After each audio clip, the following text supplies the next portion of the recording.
जय श्री राम। आप सभी को विजयदशमी पर्व की हार्दिक शुभकामनाएं। आज आप सुनेंगे दशहरा यानी कि विजयदशमी के अवसर पर सुनी जाने वाली 3 पौराणिक कथाएं।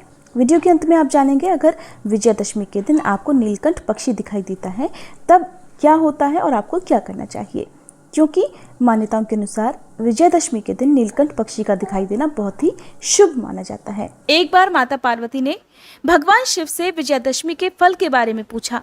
तब भगवान शिव ने मुस्कुराते हुए उत्तर दिया कि देवी, आश्विन शुक्ल दशमी को सायंकाल में तारा उदय होने के समय विजय नामक जो काल होता है वह सभी कामनाओं को पूर्ण करने वाला होता है, और अगर इस दिन श्रवण नक्षत्र का संयोग हो तो यह और भी शुभ हो जाता है।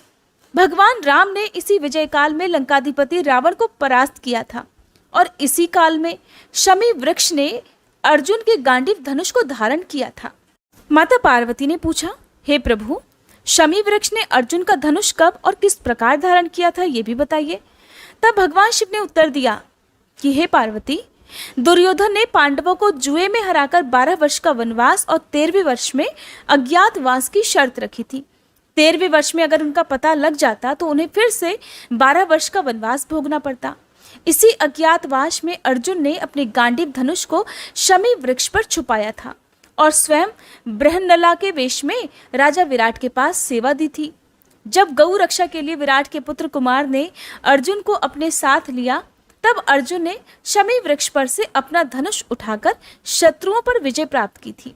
विजयदशमी के दिन श्री रामचंद्र जी के लंका पर चढ़ाई करने के लिए प्रस्थान करते समय शमी वृक्ष ने स्वयं श्री रामचंद्र जी की विजय का उद्घोष किया था। इसलिए दशहरे के दिन शाम के समय विजय काल में शमी का पूजन किया जाता है। दशहरे को अधर्म पर धर्म की जीत का दिन माना जाता है, और इस दिन क्योंकि भगवान श्री राम ने रावण का वध किया था, इसलिए दशहरे के दिन कोई भी ऐसा काम नहीं करना चाहिए जो कि अधर्म की राह पर चलने वाला हो। किसी निर्दोष को, बेजुबान को तो भूल कर भी सताना या कोई नुकसान नहीं पहुंचाना चाहिए। त्रेता युग में भगवान विष्णु ने श्री राम के रूप में अवतार लिया था। भगवान श्री राम को मर्यादा पुरुषोत्तम भी कहा जाता है, और यह आदर्शवाद की प्रतिमूर्ति थे। भगवान श्री राम को अपने पिता के द्वारा दिए हुए एक वचन के कारण 14 वर्ष के वनवास पर जाना पड़ा था। जब श्री राम वन के लिए जाने लगे तब उनके छोटे भाई लक्ष्मण और उनकी पत्नी सीता जी भी उनके साथ वन को गए। वन में श्री राम को देखकर लंका के राजा रावण की बहन शूर्पनखा श्री राम पर मोहित हो गई और उसने श्री राम के सामने विवाह का प्रस्ताव रख दिया। श्री राम ने शूर्पनखा को आदर पूर्वक बताया कि वह उससे विवाह नहीं कर सकते, क्योंकि उन्होंने तो अपनी पत्नी सीता को वचन दिया है कि वह उनके अलावा किसी और से विवाह नहीं करेंगे। ऐसा कहकर भगवान श्री राम ने शूर्पनखा को लक्ष्मण जी के पास भेज दिया। लक्ष्मण जी के पास जाकर शूर्पनखा अब उनसे ही विवाह करने की जिद करने लगी, तो लक्ष्मण जी ने भी उन्हें मना कर दिया। इस पर शूर्पनखा नहीं मानी, तो लक्ष्मण जी ने क्रोधित होकर उसके नाक और कान काट डाले। अब रोती हुई शूर्पनखा अपने भाई रावण के पास पहुंची और रोते रोते उसने राम और लक्ष्मण जी के बारे में बताया। तब रावण ने छल से माता सीता का हरण कर लिया। फिर श्री राम भक्त हनुमान जी ने माता सीता की खोज की। बहुत समझाने के बाद जब रावण माता सीता को ससम्मान श्री राम के पास भेजने के लिए तैयार नहीं हुआ, तब श्री राम ने उसका वध करने और माता सीता को लंका से वापस लाने का निर्णय लिया। श्री राम ने जिस दिन रावण का वध किया उस दिन शारदीय नवरात्रि की दशमी तिथि थी, इसलिए इस त्योहार को विजयदशमी कहते हैं। रावण के बुरे कर्म पर श्री राम की अच्छाई की जीत हुई थी, इसलिए इसे बुराई पर अच्छाई की जीत के प्रतीक में मनाते हैं। विजयदशमी के दिन रावण का पुतला बनाकर उसका दहन किया जाता है। साथ ही उसके बेटे मेघनाद और भाई कुंभकर्ण के पुतले का भी दहन किया जाता है। विजयदशमी के दिन शमी के वृक्ष की ही पूजा क्यों की जाती है, इस बारे में एक कथा प्रचलित है, जिस कथा के अनुसार महर्षि वर्तंतु के शिष्य कौत्स थे। महर्षि वर्तंतु ने कौत्स ऋषि से शिक्षा पूरी करने के बाद गुरु दक्षिणा के रूप में 14 करोड़ स्वर्ण मुद्राएं मांगी थी। गुरु दक्षिणा देने के लिए कौत्स महाराज रघु के पास जाकर उनसे स्वर्ण मुद्राएं मांगने लगे, लेकिन राजा का खजाना खाली होने के कारण राजा ने उनसे 3 दिन का समय मांगा। राजा ने स्वर्ण मुद्राओं के लिए कई उपाय ढूंढे। उन्होंने कुबेर देवता से भी सहायता मांगी, लेकिन उन्होंने भी मना कर दिया। तब राजा रघु ने स्वर्गलोक पर आक्रमण करने का विचार किया। राजा के इस विचार से देवराज इंद्र घबरा गए। तब कुबेर देवता से राजा स्वर्ण मुद्राएं देने के लिए कहने लगे। इंद्र के आदेश पर कुबेर देवता ने राजा के यहाँ मौजूद शमी वृक्ष के पत्तों को स्वर्ण में बदल दिया। माना जाता है कि जिस तिथि को शमी वृक्ष से स्वर्ण की मुद्राएं गिरने लगी थी, उस दिन विजयदशमी का पर्व था। मान्यता है कि तभी से दशहरे के दिन शमी वृक्ष की पूजा की जाने लगी। कहते हैं कि दशहरे के दिन शमी वृक्ष की पूजा करने से घर में धन और सुख संपत्ति में वृद्धि होती है। अब मैं आपको विजयदशमी के दिन सुनी जाने वाली एक बहुत ही सुंदर रोचक कथा सुनाती हूँ। आप सभी ध्यानपूर्वक सुनिएगा। बात तब की है जब भगवान श्री राम, माता सीता और लक्ष्मण जी वन को जा रहे थे। सीता जी और लक्ष्मण जी को थका हुआ देखकर श्री राम जी भी थोड़ा रुककर उनसे आराम करने का कहने लगे और वे एक बुढ़िया के घर गए। उस समय बुढ़िया जो थी वो सूत कात रही थी। बुढ़िया ने उनकी खूब आवभगत की और बिठाया, स्नान ध्यान करवाकर उन्हें भोजन करवाया। अब राम जी कहने लगे, बुढ़िया माई, पहले मेरा हंस मोती चुगाओ तो मैं भी भोजन करूं। बेचारी बुढ़िया के पास मोती कहाँ से आए, जो कि सूत काट कर गुजारा करती थी। अब वो अतिथि को ना कहना भी ठीक नहीं समझती थी, क्योंकि हमारे देश में और हमारे सनातन धर्म में तो कहा जाता है कि अतिथि देवो भव। अतिथि की जिस प्रकार से भी आप सेवा कर सके, उन्हें भोजन में, अन्न, धन, वस्त्र में किसी प्रकार की कोई कमी नहीं आनी चाहिए, चाहे खुद आप भूखे सो जाएं। तो अतिथि की सेवा करते समय वो उनको ना भी नहीं कहना ठीक समझती थी। अब जो बुढ़िया थी वो बड़ी दुविधा में पड़ गई, इसलिए दिल को मजबूत करके वो राजा के पास पहुंच गई और एक अंजलि भरकर, यानी कि मुट्ठी भरकर मोती राजा से देने के लिए विनती करने लगी। अब राजा बड़े हैरान, क्योंकि वह गरीब बुढ़िया जिसके पास खाने तक को दाने नहीं थे, वो उनसे अंजलि भरकर मोती मांगने के लिए आई थी और वापस लौटाने के लिए भी कह रही थी। तो इस स्थिति में राजा ने बुढ़िया पर तरस खाकर उसे मुट्ठी भर मोती दिलवा दिए। अपने नौकरों से कहकर बुढ़िया को मोती जब राजा ने दिलवा दिए तो बुढ़िया बड़ी खुश होकर अपने घर वापस आई। हंस को मोती चुगाए और मेहमानों की, यानी कि भगवान श्री राम, माता सीता और लक्ष्मण जी की खूब आवभगत की। रात को आराम कर सुबह सवेरे जब तीनों जाने लगे, अर्थात भगवान श्री राम, माता सीता और लक्ष्मण जी जाने लगे, तो राम जी ने जाते समय उसके पानी रखने की जगह पर, जिस जगह पर वो बुढ़िया माई पानी रखा करती थी, वहां पर मोतियों का एक पेड़ लगा दिया। अब धीरे धीरे समय बीता, पेड़ बड़ा हुआ, पेड़ बढ़ने लगा, पर बुढ़िया को कुछ भी पता नहीं चला। बेचारी सीधी सादी बुढ़िया तो बस सूत काटने में ही मगन रहती। उन्हें क्या पता कि उनके घर के आंगन में तो मोतियों का ही पेड़ लगा हुआ है। उधर आसपास रहने वाले जो बुढ़िया के पड़ोसी थे, वो उस मोती के पेड़ से चुग चुग कर मोती ले जाने लगे। एक दिन जब बुढ़िया उसी पेड़ के नीचे बैठकर सूत काट रही थी, तो उनकी गोद में एक मोती आकर गिरा। बुढ़िया को तब पता चला कि उनके घर में तो आंगन में मोतियों का पेड़ लगा हुआ है। अब उन्होंने जल्दी से एक पोटली में मोती बांध लिए और वह पोटली लेकर वह किले की ओर चल दी, राजा की तरफ चल दी। जब महल में पहुंची तो उन्होंने वह मोतियों की पोटली राजा के सामने रख दी। इतने सारे मोती देखकर राजा बड़ी हैरानी में पड़ गया। उसके पूछने पर सीधी सादी बुढ़िया ने राजा को सारी बात बता दी। अब सुनकर राजा के मन में लालच आ गया। उसने सोचा कि वह मोती का पेड़ तो इस गरीब बुढ़िया के घर में नहीं, बल्कि मेरे महल में होना चाहिए।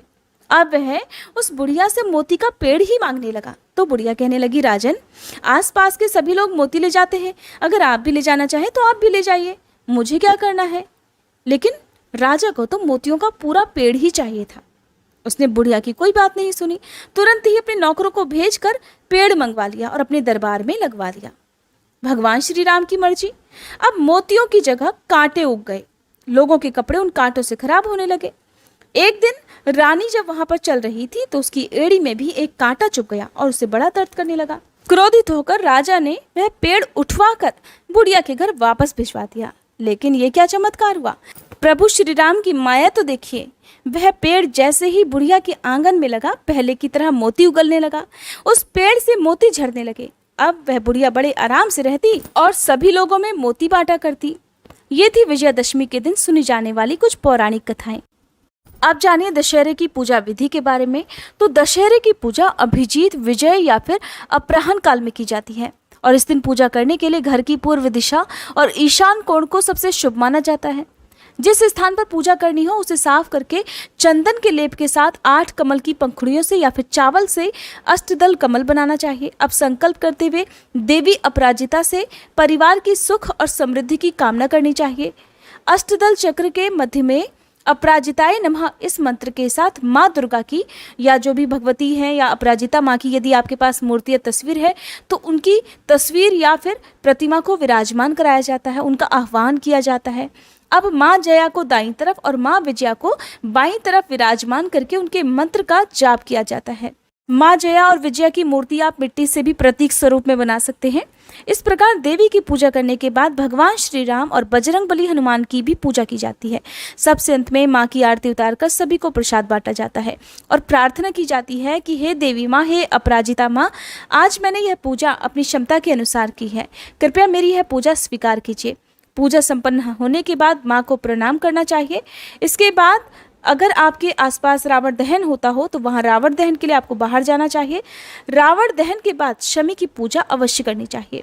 घर परिवार में सभी को शमी के पत्ते बांटने के बाद बच्चों को दशहरी दी जाती है और इस दिन माता की पूजा करने के बाद जो क्षत्रिय लोग हैं या जिनके पास शस्त्र होते हैं वो लोग अपने शस्त्रों की पूजा भी करते हैं। साथ ही इस दिन पूजा पाठ करने वाले जो ब्राह्मण लोग होते हैं वो माँ सरस्वती और जो धार्मिक ग्रंथ हमारे धर्म में हैं, जैसे कि आप पुराणों की कथाएं अगर आप सुनते हैं तो कोई पुराण यदि आपके पास हो तो ब्राह्मण देवता जो होते हैं वो पुराणों की पूजा करते हैं। व्यापारी लोग जो हैं वो इस दिन अपने बही खाते और माता लक्ष्मी जी की पूजा करते हैं। बाकी सभी गृहस्थ जन भी इस दिन दशहरे की पूजा कर सकते हैं। जिस घर में शमी का वृक्ष लगाकर वहाँ पूजा की जाती है उस घर में कभी भी शनि का प्रकोप नहीं रहता। उस घर के लोगों की शनिदेव सदा रक्षा करते हैं। कभी भी किसी पर शनि की साढ़े साती या फिर अन्य प्रकोप शनिदेव का नहीं पड़ता है। भगवान शिव शंकर को भी शमी के पत्ते अर्पित किए जाते हैं। विजयादशमी के दिन प्रदोष काल में यदि शिवलिंग की पूजा करके शमी के पत्र भगवान शंकर को अर्पित किए जाएं या शिवलिंग को अर्पित किए जाएं तो मनवांछित इच्छा की पूर्ति होती है।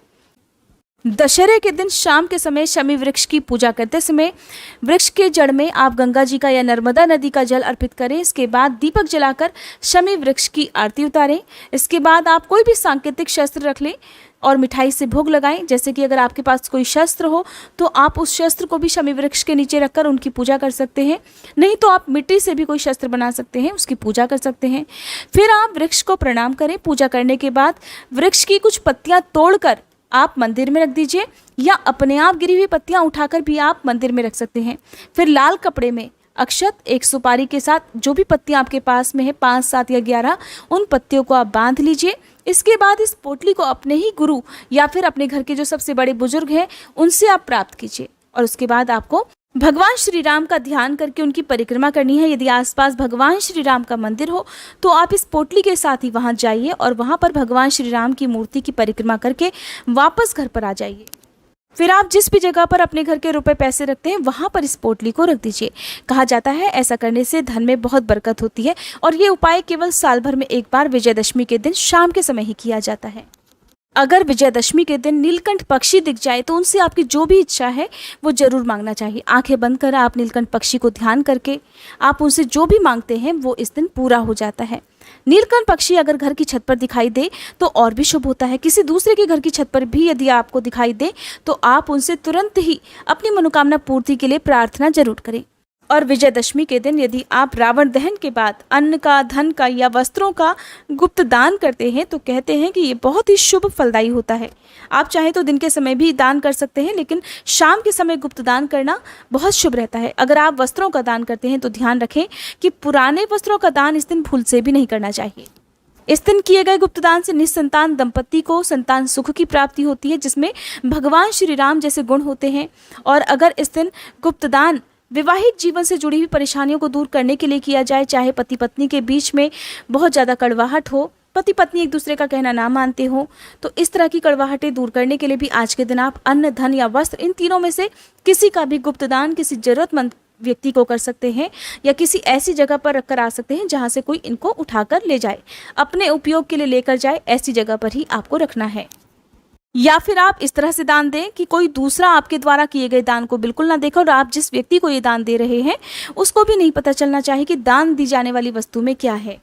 आपको ध्यान ये रखना है कि जो भी दान की वस्तु हो वो दूसरे के उपयोग में आ सके, जिससे पाकर दूसरा व्यक्ति बहुत प्रसन्न हो जाए, इस तरह का दान आपको देना है। अगर आपको ये वीडियो पसंद आई हो तो वीडियो को लाइक करके चैनल को सब्सक्राइब करना मत भूलिएगा, क्योंकि आने वाले कार्तिक मास में आप हमारे चैनल पर हर दिन कार्तिक मास महात्म्य की कथाएं भी सुन सकते हैं।